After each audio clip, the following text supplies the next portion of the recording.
informed about this time, during which we use to welcome our students, share with them, discuss things that they need to know about the fall. So this is where we are today. Unfortunately, we couldn't meet face to face, but I bring you greetings from the bottom of my heart, and also having to know that our faculty member and staff are all welcoming you as well.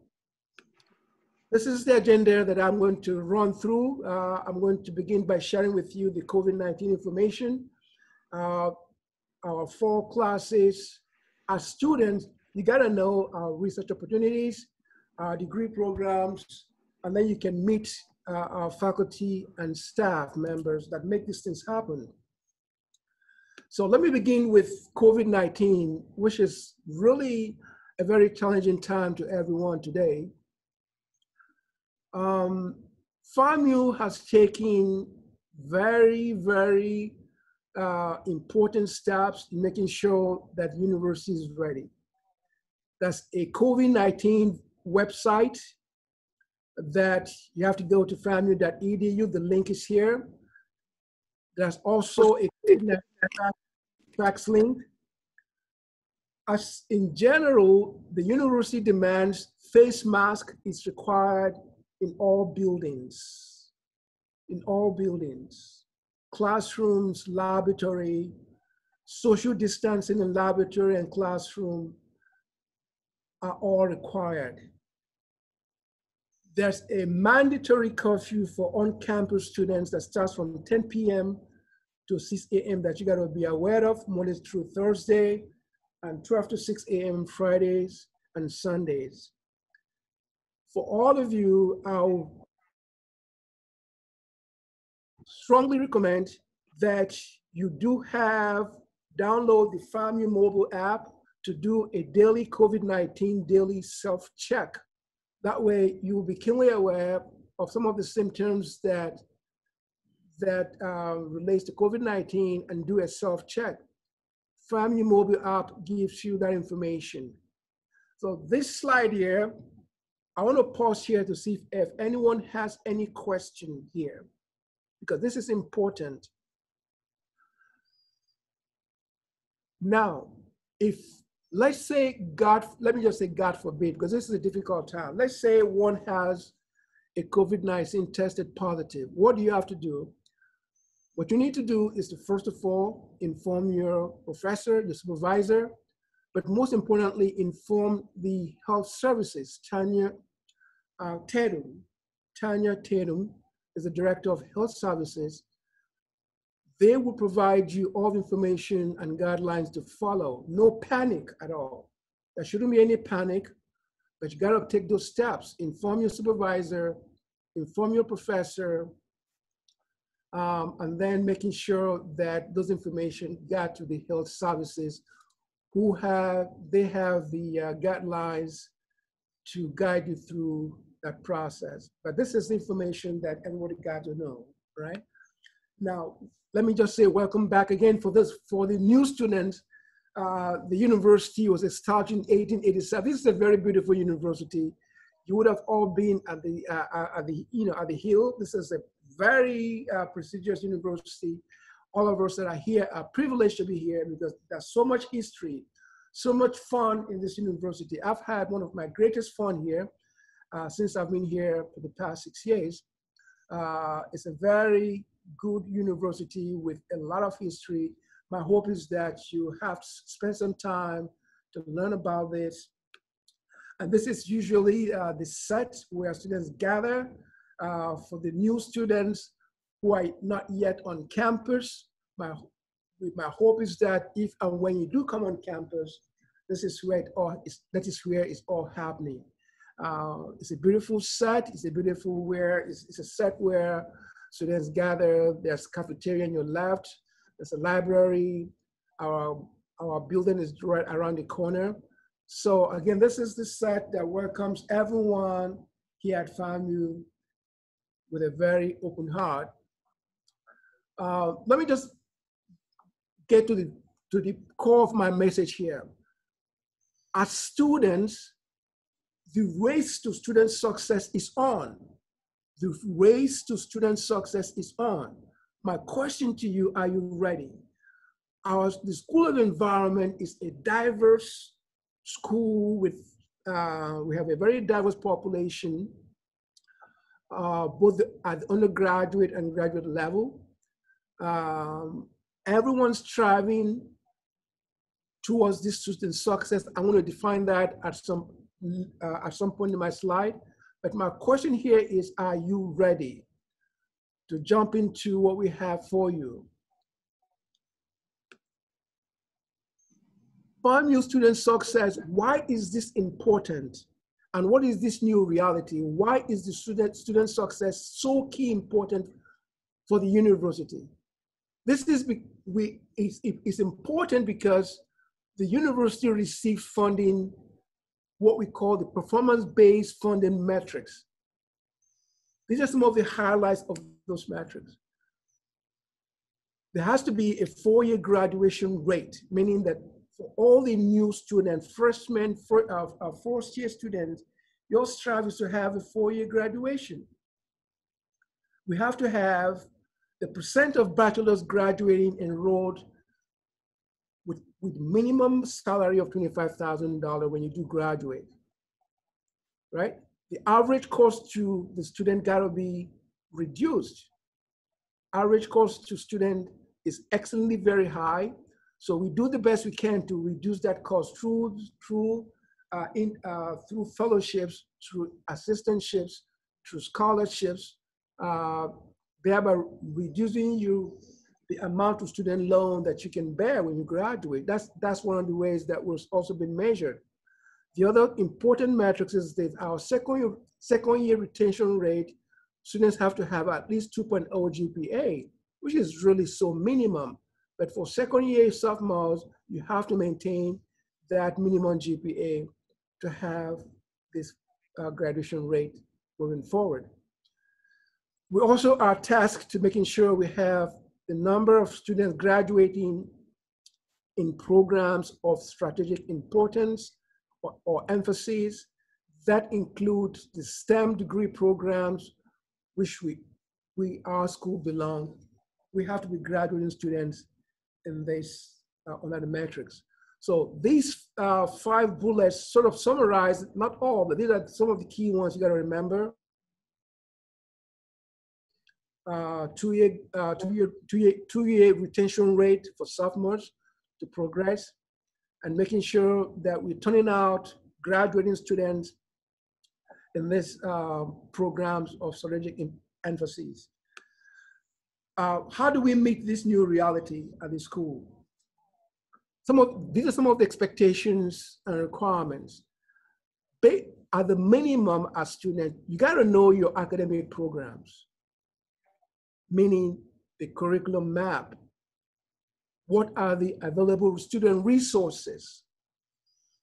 You got to know your research areas. How do I advance in my research area? These are the questions you got to ask yourself. What are the academic programs on them? What are the resources do we have? What are the research areas? And how do I advance in my research area? You also know that you came here to one of these degree areas. We have the BS degree in environmental science, the BA degree in environmental studies, BS degree in environmental studies. We have the master's and PhD in environmental sciences. This is our academic degree programs. So you have to know your academic program. That's as simple as that. This fall, all of our classes, 52% of our classes are online, offered remotely. And of course, you already have registered. We have some face-to-face classes as listed. These are all the classes we have this fall. Because most of our classes are remotely being taught, it means you have to be ready to do them, to be in attendance, to have have the technology and the tools to do it. If anyone is needing a computer or may need to have, let me know Ms. Hazel will let you know how to, if you email Ms. Hazel, we should be able to borrow, you should be able to borrow a laptop from the library if you're needing one. So these are the courses that we have face-to-face, and most of our courses for graduate students and so undergraduate, most of them are remotely being taught. So if you have not enrolled by now, you ought to have enrolled by now. So that deadline had passed, which was August 28, 2020.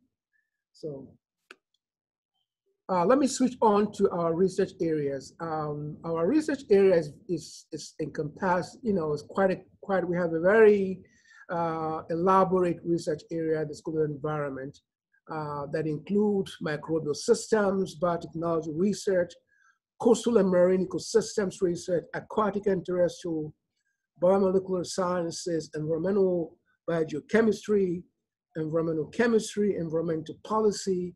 The energy water food nexus is not a concentration, but it's a research area that is up and going. Let me, the Coastal and Marine Ecosystems Center is one center that depicts our excellence here at the school. Has been in operation for quite over the past 15 years, being sponsored through grants from NOAA. The principal investigator of this center is our president, Dr. Larry Robinson.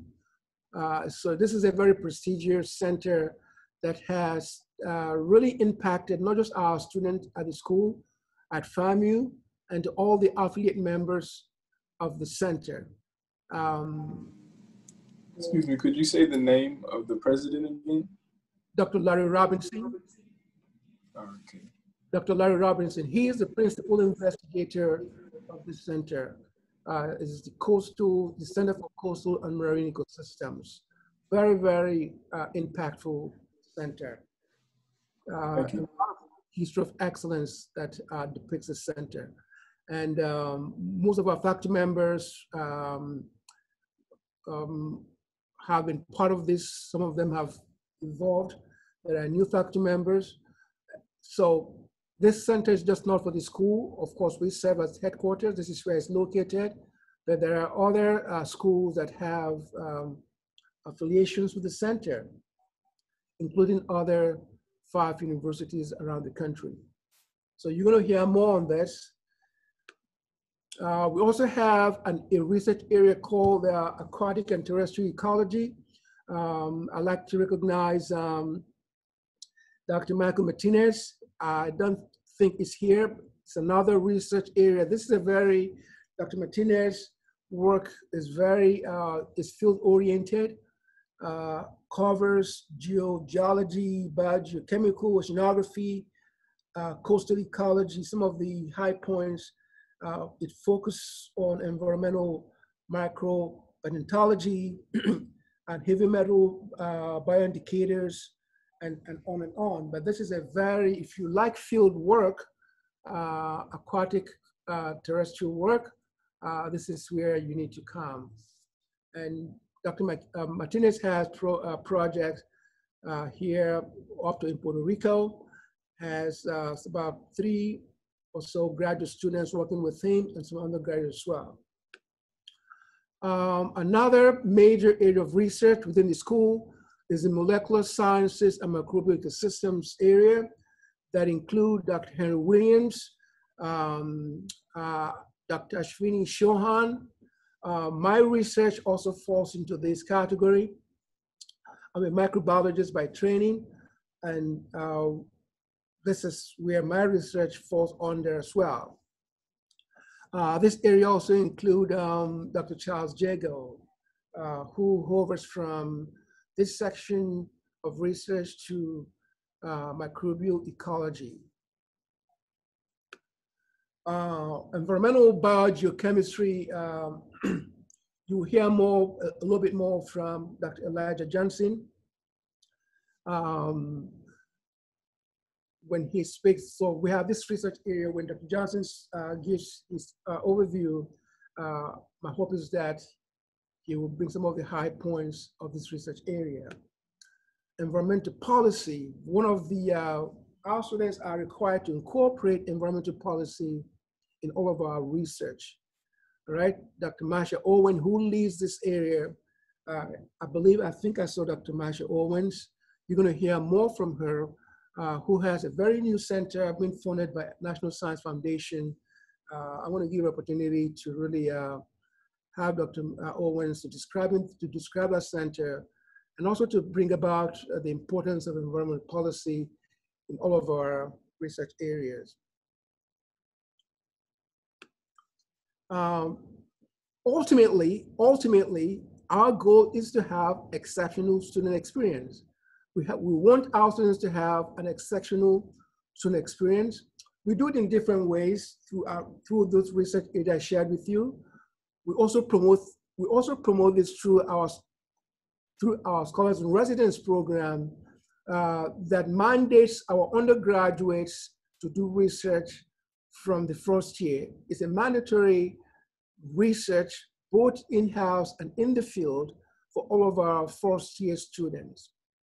Guess what? If you're a first-year student, it gives you a leg up, because in your second year, your sophomore year, we are expecting you to be applying for internships, for summer internships.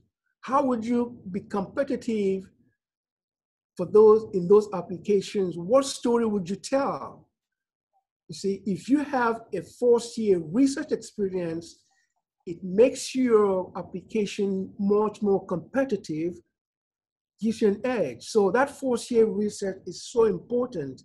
And students who've gone through this can share with you the experiences, how that has helped them to advance in their internship experiences, and also helping them to advance in their four-year graduation. The picture that you see here are some of our students, DeMarcus, Zabi, Ariane is here. They're all doing their PhDs, right now. These students graduated about, I think last fall, if I would, 2018 fall. They're all doing their PhD now. Okay. Other areas within the school is energy, water, food, and access. This is something that we've done 3 international summits now on this topic, right? Inviting participants from Europe, from Africa, from China. Just last November, total, I think we have over 800 participants during our 2019 summit. This is a growing area. We make the case that the interactions of energy, water, and food is important in providing sustainable solutions to natural resources. You'll hear more on this. If you need more information to this, you got to see me on this. Let me switch to the centers. We have today at the school, I've already shared with you the Center for Coastal and Marine Ecosystem Center, which is headed by our president. I was hoping that Bazingi will be here, but I don't think I've seen him here. But the other center we have at the school is the Center for Spatial Ecology and Restoration, which was launched about 2 years ago. It's funded by USDA Forest Service. I am the head of the center. My co-PI, Paul Medley and Jason Drake from USDA. Currently, we have about $5 million on the center, supporting several geospatial programs for the state. This is the center that I will want Dr. Marsha Owens please to, this National Science Foundation Center headed by Dr. Marsha Owens. Dr. Owens, please, take it from here, please.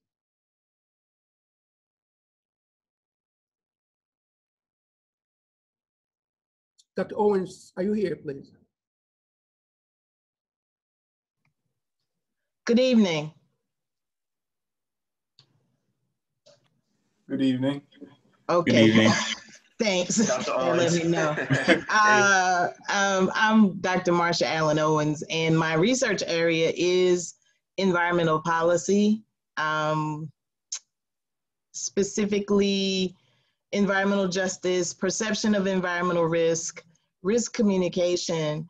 But 2 years ago, my research interest shifted because FAMU was invited to apply for an institutional grant. That means only one PI at the institution can apply for it. And it's called FAMU Advance. And FAMU Advance program is 20 years old. And the goal of it is to take a look at gender equity in STEM. At FAMU, we're looking at gender equity in STEM as well as the social and behavioral sciences.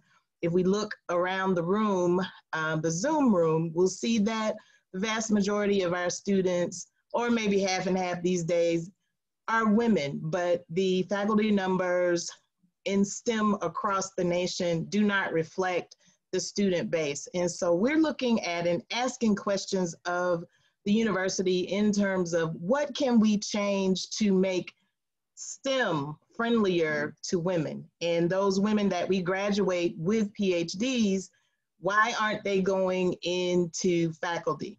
So we just started year 3 on September 1st of this institutional grant. So we're looking at enhancing FAMU's infrastructure and the overall campus climate to promote gender equity. We are supporting 2 graduate students right now. This grant is taking up a whole lot of my time, but I still have graduate students in the area of environmental policy, and they are doing different work. But there is one other thing that I do want to share with all of the graduate students. Through FAMU Advance, we invested in an institutional membership to the National Center for Faculty Development and Diversity. And it is a professional development, a virtual professional development mechanism. If you were to pay for your own membership as an individual, it would be $495 per year. But because we chose to invest in it for the university, every faculty member, every graduate student, and every postdoc is made available an institutional membership. So if you are interested in activating that membership, just send me an email, or maybe I'll send it to Dr. Jago as the graduate coordinator, or Mr. Perry, whomever the dean wants me to send it to. Right now we have almost 130 people on campus who have activated their membership. And so what we're trying to do is to make sure that we contribute to the professional development, not just of women faculty, but of the university as a whole. But again, we're in year 3 of the grant. This is what's taken up most of my time these days with my numerous graduate students that I'm trying to get out. So FAMU Advance, FAMU is only the 5th HBCU to receive this grant in 20 years. So it's a big deal. Thank you, Dr. Owens. Those members, you said for the membership, is it open to all, just females, or everyone, or the males can as well? No, it's a university membership. It's open to all faculty, graduate students, and postdoc, regardless of gender, regardless of discipline. And actually, when I look at my metrics, the majority group so far is graduate students. So graduate students have gravitated. We have probably 10 or 11 of our students who have activated their membership, but it is open to all faculty, postdocs, and graduate students. And you have to your family. The membership is 1 year, you said, for $490. Is it every year membership? Well, we paid for the institutional membership, so you don't pay anything. You join as part of the institutional membership, If you wanted to have an individual membership, it would cost you $495 a year. But because we've paid for the institutional membership, an infinite number of our folks can avail themselves of it. So we hope to have people to activate those memberships so that we can justify continuing to carry the institutional membership, so that people won't have to come out of their own pockets in order to pay basically $500 a year to be a part of this. Very good. Thank you very much, Dr. Owens. We also have the Center for Environmental Justice, Environmental Equity and Justice. This was set up in 1994 through a legislative act. It's a resource center set up to increase the community faith-based organizations, just making parties aware of environmental justice that prevail within the state. What does student success mean? I just talked about student success. What does it mean? Let me just take some time to explain this. In a nutshell, it means a 4-year graduation for all undergraduate degree students. 4-year graduation for undergraduate degree. It means a 2-year for master's degree and 4 to 5 years for PhD. For master's degree, maybe I can say 2 to 3 years, but not more than 3 years. But our goal is to have a 2-year graduation for master's, 4 to 5 years for PhDs, and 4-year graduation for undergraduate freshman students coming in this year. So this is what student success, this is part of what student success means. For FAMU, all the units have been charged, making sure this is the case. And we're pursuing this using different ways through our student success programs that you're gonna hear a little bit more from Joe. One of the goals of how do we do this? How do we do this? Remember, one of the key things we do, we know that research is important in our school. So we do this through our field and laboratory research experiences. The student meet with academic advisor. Of course, for freshman students, we don't really see them within the school until their second year. So, but you meet with your academic advisor. In this case, Dr. Lajan Johnson serves that role. Attending and being on time in all of your classes is key. Take advantage of FAMU tutorial programs, all right? Some of the expected outcomes, when you do this minimum efforts, being part of a research group, you ask yourself, how do I do research? Talk to your faculty members, talk to me. Every one of us have some research going on within the school. Be part of that. Some of them are paid. Some of them are paid research. So you are receiving assistantships, internship, stipends, doing research. And you are meeting with your academic advisor and also your faculty, your professors. All right. The outcomes that we expect from this is that it will help us to increase our retention rates, as I explained earlier, increase our graduation rates, increase internship opportunities, and so on. And most importantly, at the bottom is you got to get job, well-trained, job skill set from environmental sciences can place you in very good jobs. We have alums who have graduated and have very well-paid jobs, both in the government, industry, and academia as well. So these are some of the focal points for our student success. And like I said, we do both. So our core laboratory is where most of our students do work. We have a core laboratory, that was on my previous slide. Our core laboratory is very enriched. We have all the state-of-the-art instrumentation there.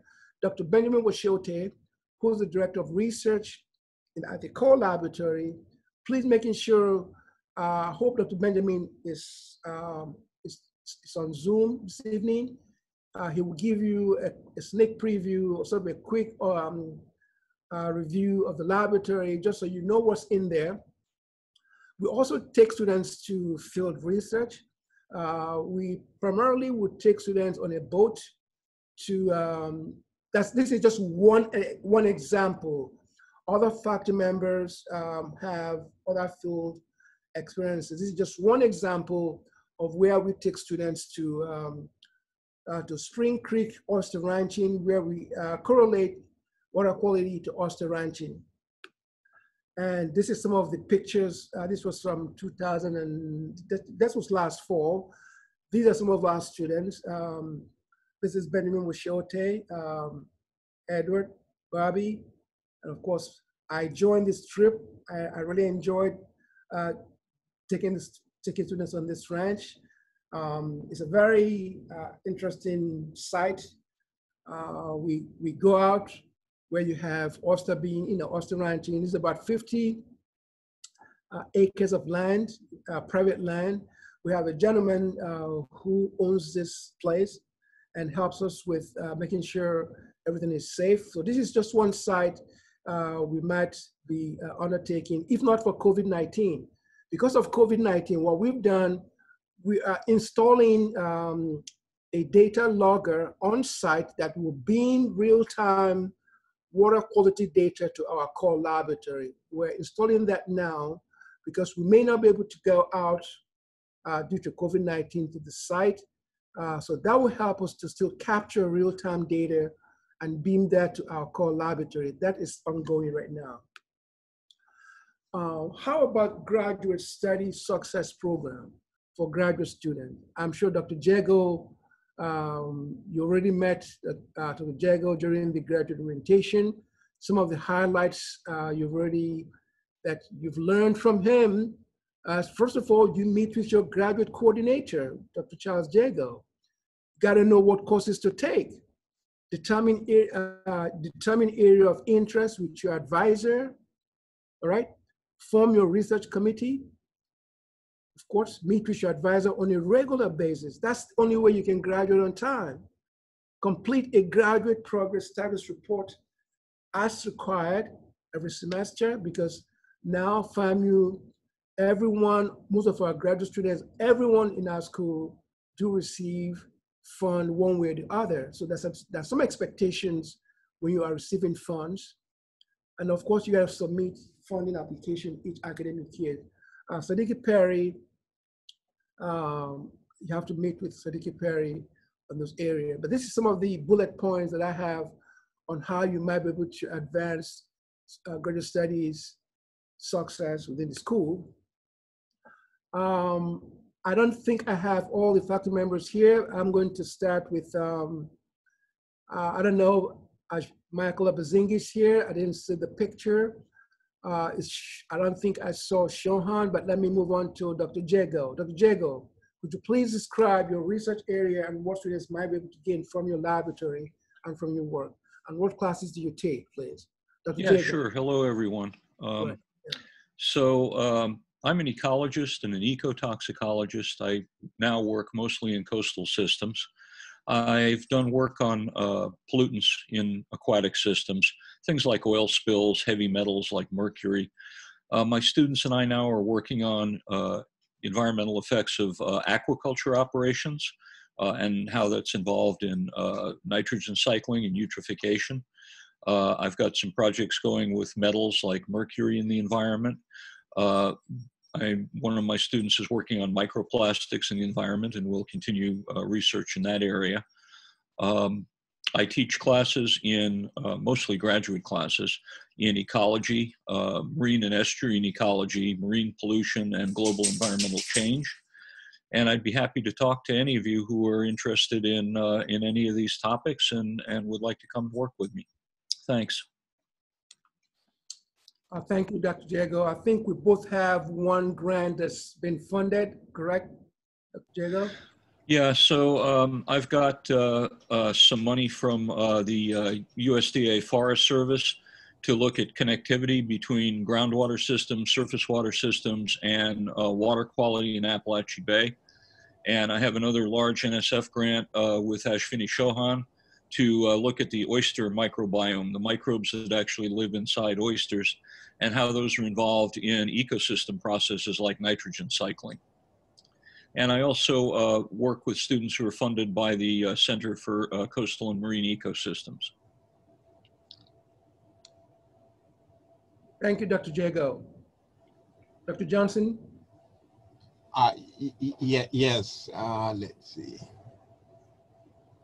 Well, first I'll start with courses that I teach. I teach courses concerning the atmosphere, below ground, the subsurface, also risk analysis, which I think every student in environmental science ought to take, but very few graduate students take.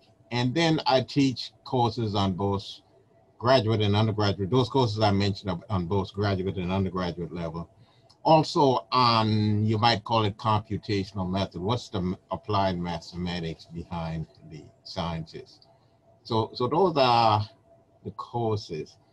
In terms of research, my personal research right now, I'm trained as a chemist and I'm looking at basic properties of molecules, and I'm not taking method. I don't have a laboratory. I do think computationally, theoretically. And basically, I'm not using anything anyone else produced, but I'm producing my own at this point in terms of being able to determine basic properties of molecules on the quantum mechanical level. But that's me personally. Now, at the moment, I'm supervising one graduate student who was interested in sustainable farming practices in the Kisa state in Nigeria. The graduate student before her was concerned with red tides in South Florida. Before that, I'm thinking all my graduate students have been women. But anyway, before that, one graduate student was concerned with radioactive materials in plant. How does radioactive material transfer from soil to plant? So I have my own interest, which is basic chemistry, but I've been drawn to a number of areas. And when I get into an area where I might not have full expertise, then I just find someone who has that expertise. The graduate student on red tide, well, there was someone from Washington who was an expert in that area, that kind of investigation. So I'm sort of flexible in what I do. You might consider me, you know, I don't have to be a research advisor, but there are certain skills that I have that you may want to use, and please feel free to talk to me. I might be of some assistance. Okay. I think that's all that I have. Okay, thank you. Let me go back again to Dr. Owens. Could you please, I don't think I heard about your classes, Dr. Owens. Yes, my courses are generally in the area of environmental policy. I teach environmental regulations, both undergrad and graduate, environmental policy, both undergrad and graduate. Risk communication is an undergraduate class, but we offer it as a special topics course to graduate students. Environmental law is an elective. Environmental decision-making is an elective. And the newest class that I've taught, I haven't taught it in a couple of years, I actually did a class on religion and sustainability. I also have a religion degree, and so I'm an interdisciplinary scholar. So I, like Dr. Johnson, I don't have to be a specialist in a particular thing. I'm good at putting together committees that have the resources. Right now, I'm kind of full up. I have 9 PhD students and 1 master's student. So I'm trying to get some folks out this year so I can make room. Thank you. I don't think Murray or Williams, I didn't see them. Let's move on to Dr. Abeyanusi. This is Steve Morey. I'm on. Oh, you're there? I didn't see it. I'm so sorry. That's Steve. I'm so sorry. I was looking. Well, if I'd like to put in a little plug, if I may. I'm Steve Morey. I'm, I guess, the newest faculty member. I think. I am a physical oceanographer. I study ocean circulation. I also do modeling. So I look at the impacts of ocean circulation on marine ecosystems. And I study deep ocean to shallow coastal ocean. I supervise, well, 3 graduate students and 1 just graduated this summer. She was looking at ultra deep water corals. We were using remote operated vehicles to study them using habitat suitability models. Another PhD student who's on the call for Zonarcheon is looking at atmospheric dispersion of pollutants from coastal refineries. Master student Darian Medley is looking at climate variability in the Bering Sea and impacts on fin whale migrations. And Andrea Pugh-Kelly is a PhD student looking at emerging contaminants in the Great Lakes. So all these are impacts of ocean physics on ecological issues or atmospheric physics on ecological issues. I'm also the distinguished scientist for the Center for Coastal Marine Ecosystems. CCME is sponsored by NOAA, and we offer scholarships and fellowships to undergraduate and graduate students. And these provide tuition support, generous stipends, research dollars, travel to conferences, and additional training in NOAA relevant competencies, which make you competitive for the NOAA mission workforce. We do have slots open for primarily juniors and seniors, as well as master's and PhD students. If you're interested in applying, please contact me or Dr. Sharmini Pitter, who's also on the call right now, and we'll direct you to the application materials. To be eligible, you must be a US citizen and have at least a 3.0 cumulative GPA. I'd also like to take this opportunity to introduce a new face some of you will be seeing, and he's on the call right now, Dr. Shu Chen. Will be joining us in the next couple of days as a new research faculty working with me on a project I have looking at oyster restoration and modeling in Apalachicola Bay. Thank you.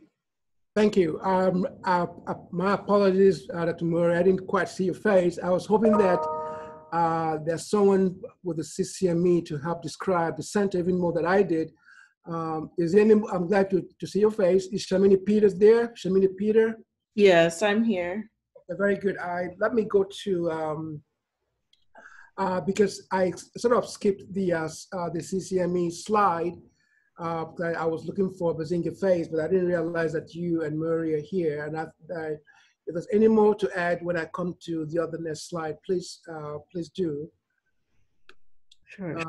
Let me move on to this slide here. Ms. Taylor, who is really, Ms. Taylor, are you, I know you're there. Could you please describe your role, what you do within the school? Because this is a very important slide. I want to make sure everybody knows who is here and what role they play. Ms. Taylor. Hi, I'm Hazel Taylor, and I serve as the administrative assistant to the dean, and also I play a role in the administrative and academic support for the School of the Environment. So what that entails, it entails a lot of different things.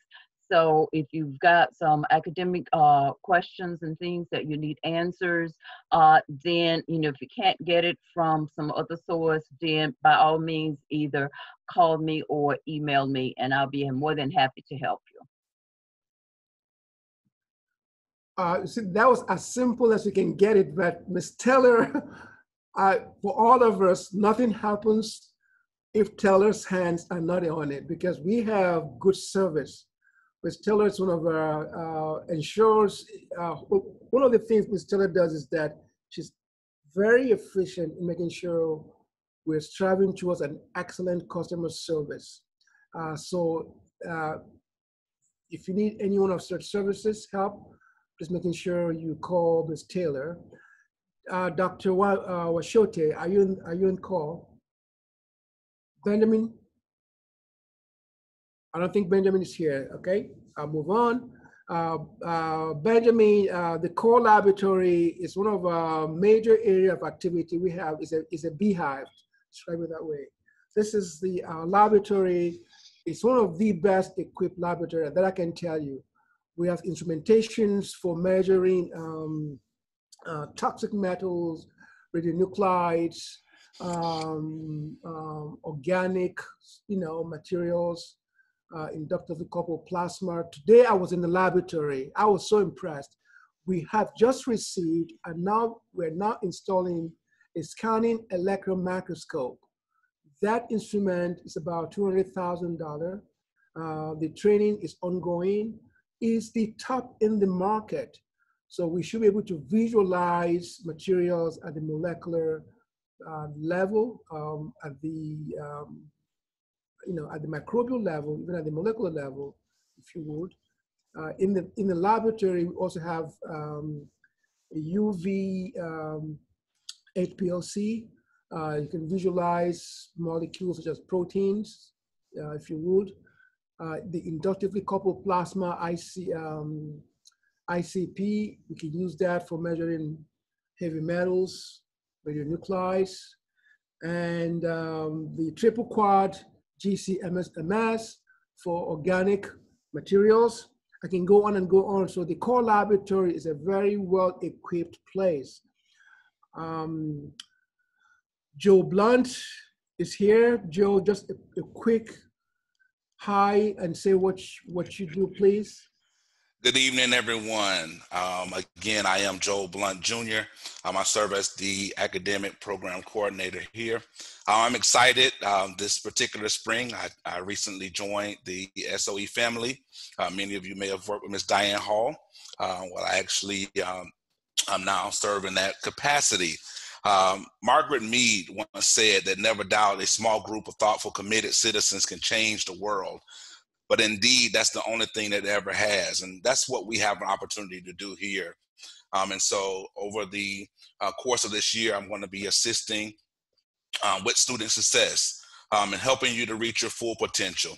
It is important that we provide resources to you so that you can be successful. So whether it's recruiting students, whether it's helping to retain you through providing services, student success services, whether it's connecting you to career and corporate partners that we have, whatever it takes for you to reach that finish line, which is graduation, that falls under my duties. So I'm excited to work with you.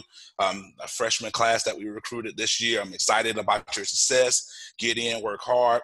The returning students, look forward to meeting each and every one of you. Feel free to hit me through email. Let's set up a Zoom session. My graduate students, let's keep working hard, but look forward to seeing you reach that goal, which is graduation. Thank you, Dean. Thank you. Sadiki Perry. Hey again, everyone. Sadiki Perry, Academic Programs Coordinator for graduate students. Pleasure to meet you guys again, especially ones I hadn't met yet. Exchanged a lot of emails and text messages. A core part of my duties is that I work with the graduate students to ensure resources for your development, from internships to funding.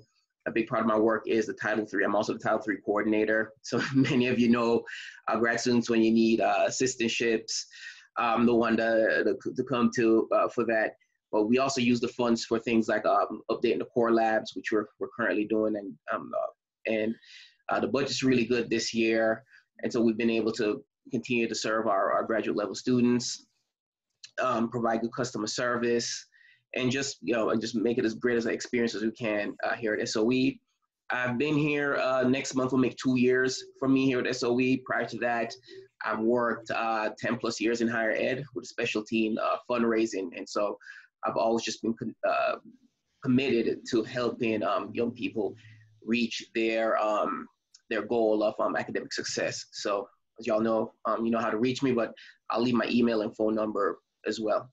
So looking forward to a great semester. Dr. Peter, thank you, Sadiki. Dr. Peter? Yes, good evening. I'm the Assistant Director for our NOAA Center for Coastal and Marine Ecosystems. This is a center that was initially funded back in 2001 and has continued in various iterations through competitive awards every 5 years since then. So this is a well-established center that we have that's housed within the School of the Environment and supported through the Department of Commerce. As Dr. Dr. Mori mentioned. Dr. Mori is our distinguished research scientist. And we do have many scholarships that we're anticipating to become available this semester. So we do have a rolling deadline for applications throughout the academic year. And we are looking for students who would be interested in joining the center.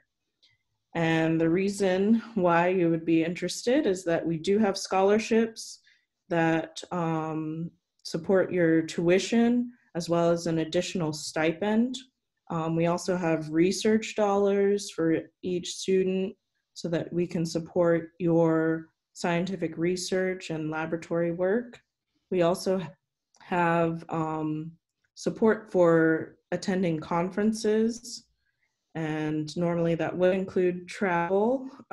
So depending on when travel restrictions are lifted, that's a possibility, but also think about registration for conferences that are being hosted virtually. So there's quite a bit of funding that's available with each scholarship through this center. And there's many opportunities for undergraduates, and at the graduate level, there are paid internships that are included that allow you to go to a NOAA facility or through a virtual experiential research training opportunity, depending on, again, on the travel abilities. So we hope that you'll contact us if you're interested.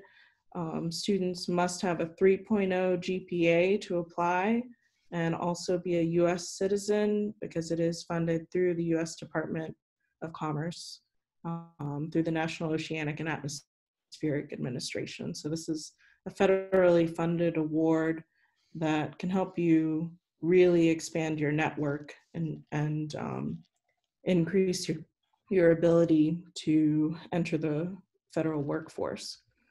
So if you're interested, you can reach out to Dr. Mori or me, and our CCME email is ccme@famu.edu for more information. Thank you. Thank you, Peter. Ms. Wells, is she in online? Is she in? I don't think so. Vanessa Moore, I don't think I saw Vanessa Moore's face. Let me also give another quick review of the Center for Spatial Ecology Restoration. Just this semester, like I said, this is the second year of this center. It's been funded by the USDA Forest Service. We're very fortunate to receive, like I said, the center currently has been supported over close to $5 million funding. We recently received funding, which I serve as the PI for 24 undergraduate scholarships, 24 this fall. It's helping us to recruit first-year students. We also received funding for another USDA-funded grant that will accommodate 3 more PhDs. The grant I just described also has a position for a GIS, for Geographical Information System Analyst position. In fact, we do have 2 of them now. The other research areas that I support, that I'm the PI, the one I just described now, we also have one grant being supported by the Department of Energy on Mercury. Is Ronwe here? Ronwe? I don't think Ronwe's here, okay. The DOE grant on Mercury is another grant that's supporting up to 3 PhDs in there. We have another grant from DOE based on uranium that's supporting other PhD students as well. So my research group is quite, it's an interesting one to say the least. We have our research meetings every Friday. We have about 12 or 13 or 14 members in this group that include postdocs, research postdocs, and graduate students in this group. So if you need more information for the Center for Spatial Ecology and Restoration, please let me know. We have quite a good opportunities there for scholarships and research that's taking place. Let me end here. I'm going to pause here and then see if there's any questions, and we can see the